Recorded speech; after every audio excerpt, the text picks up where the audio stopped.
নমস্কার, your internet school চ্যানেলে তোমাদের সকলকে স্বাগত। তো আজকে আমরা তোমাদের ক্লাস 8-এর ভূগোলের রায় ও মার্টিন কোশ্চেন ব্যাংক অনুসারে দ্বিতীয় পর্যায়ক্রমিক মূল্যায়নের মডেল সেট 6-এর প্রশ্নগুলোর সমাধান করব। তো দেরি না করে চলো ভিডিওটা শুরু করা যাক। প্রথমে একে বলেছে সঠিক উত্তরটি নির্বাচন করো। একেরটা বলেছে পৃথিবীর সমস্ত প্রাকৃতিক চালিকা শক্তি হলো, সঠিক অপশন হচ্ছে অপশান বি সূর্য। পরে দিয়ে বলেছে দক্ষিণ পশ্চিম পশ্চিমা বায়ু ও উত্তর পূর্ব আয়ন বায়ু প্রবাহিত হয়, সঠিক অপশন হচ্ছে অপশান সি কর্কটীয় উচ্চচাপ বলয় থেকে। পরে তিনি বলেছে দক্ষিণ আমেরিকা মহাদেশের যে দিকে পার্বত্য বাঁধার জন্য প্রশান্ত মহাসাগরে কোনো নদী পতিত হতে পারেনি সেই দিকটি হলো, সঠিক অপশান হচ্ছে অপশান ডি পশ্চিম দিক। চারে বলেছে দক্ষিণ আমেরিকা মহাদেশের বৃহত্তম নদী অববাহিকাযুক্ত যে নদীটি নিরক্ষরেখা বরাবর সম্প্রসারিত তা হলো, সঠিক অপশান হচ্ছে অপশান সি আমাজন। পরে পাঁচে বলেছে পৃথিবীর যে অরণ্য অ্যানাকোন্ডা সাপ, ট্যারেন্টুলা মাকড়সা, মাংসাশী পিঁপড়ে, রক্তচোষা বাঁদর সহ ভয়ঙ্কর দুর্ভেদ্য কাঁটাঝোপ ও জঙ্গলে ভরা তা হলো, সঠিক অপশান হচ্ছে অপশানে সাভানা। পরে ছয় বলেছে পৃথিবীর শ্রেষ্ঠ গম রপ্তানিকারক দেশ হলো, সঠিক অপশান হচ্ছে অপশানে আর্জেন্টিনা। পরে দুয়ে বলেছে নিচের প্রশ্নগুলির উত্তর দাও। একেরটা বলেছে বজ্রবিদ্যুৎ সহ বৃষ্টিপাত হয় যে মেঘ থেকে তাকে কি মেঘ বলে? দেখো উত্তর, ওই প্রশ্নের উত্তরটার জন্য এই প্রশ্নের উত্তরটা লিখলে হবে। পরে দুয়ের দিয়ে বলেছে সাধারণত মেঘের জলকণাগুলির ব্যাস মোটামুটি কত মিলিমিটার? দেখো অ্যান্সার। পরে তিনে বলেছে 1501 খ্রিস্টাব্দে কে উত্তর আমেরিকা আবিষ্কার করেন? দেখো অ্যান্সার, ওর জন্য হচ্ছে এই প্রশ্নের উত্তরটা লিখলে হবে। পরে দুইয়ের চারে বলেছে উত্তর আমেরিকা ও দক্ষিণ আমেরিকা মহাদেশকে সংযুক্ত করে রেখেছিল যে সংকীর্ণ ভূখণ্ডটি তার নাম কি? দেখো উত্তর, ওই প্রশ্নের উত্তরটার জন্য এই প্রশ্নের উত্তরটা লিখলে হবে। পরে দুইয়ের পাঁচে বলেছে পঞ্চহ্রদের মধ্যে বৃহত্তম মিষ্টি জলের হ্রদটির নাম কি? উত্তর, ওই প্রশ্নের উত্তরটার জন্য এই প্রশ্নের উত্তরটা লিখলে হবে। পরে দুইয়ের ছয় বলেছে যে নদী উত্তর আমেরিকার দক্ষিণ দিকে পাখির পায়ের ন্যায় বদ্বীপ সমভূমি সৃষ্টি করেছে তার নাম কি?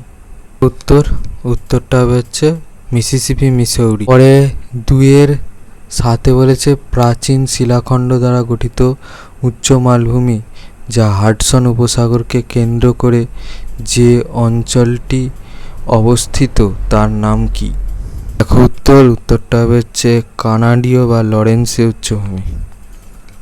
পরে দুইয়ের আটে বলেছে পঞ্চহ্রদ অঞ্চলের যে নদীটি অ্যাপেলেসিয়ান পার্বত্য অঞ্চলে লরেন্সীয় মালভূমি অঞ্চলকে আলাদা করে দিয়েছে সেই নদীটির নাম? দেখো উত্তরটা হচ্ছে সেন্ট লরেন্স। পরে দুইয়ের নয় বলেছে পানামা খালটি কত সালে কাটা হয়েছিল?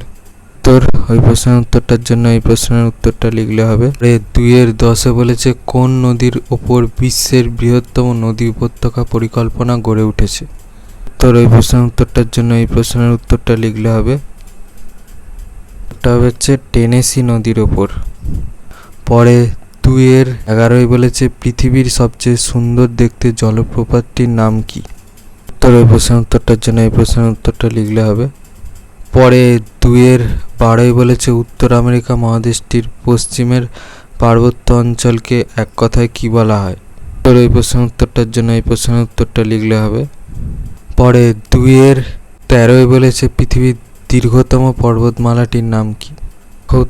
ওই প্রশ্নের উত্তরটার জন্য এই প্রশ্নের উত্তরটা লিখলে হবে।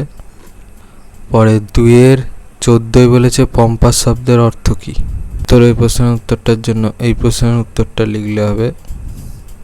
তিনে বলেছে নিচের প্রশ্নগুলির উত্তর দাও। একেরটা বলেছে অনেক উঁচু মেঘে জল কি অবস্থায় থাকে? দেখো অ্যান্সার। পরে তিনের দুয়ে বলেছে অধঃক্ষেপণ কাকে বলে? দেখো অ্যান্সার এখান থেকে এই পর্যন্ত। তিনের তিনে বলেছে উত্তর আমেরিকার প্রেইরি সমভূমি দুগ্ধ শিল্পে উন্নত কেন? এখান থেকে উত্তরটা চলছে, এই পর্যন্ত লিখবে। পরে তিনের চারে বলেছে পঞ্চহ্রদ কাকে বলে? দেখো অ্যান্সার। পরে 4-এ বলেছে নিচের প্রশ্নগুলির উত্তর দাও যে কোনো 4টি। একটা বলেছে মেঘ কিভাবে সৃষ্টি হয়।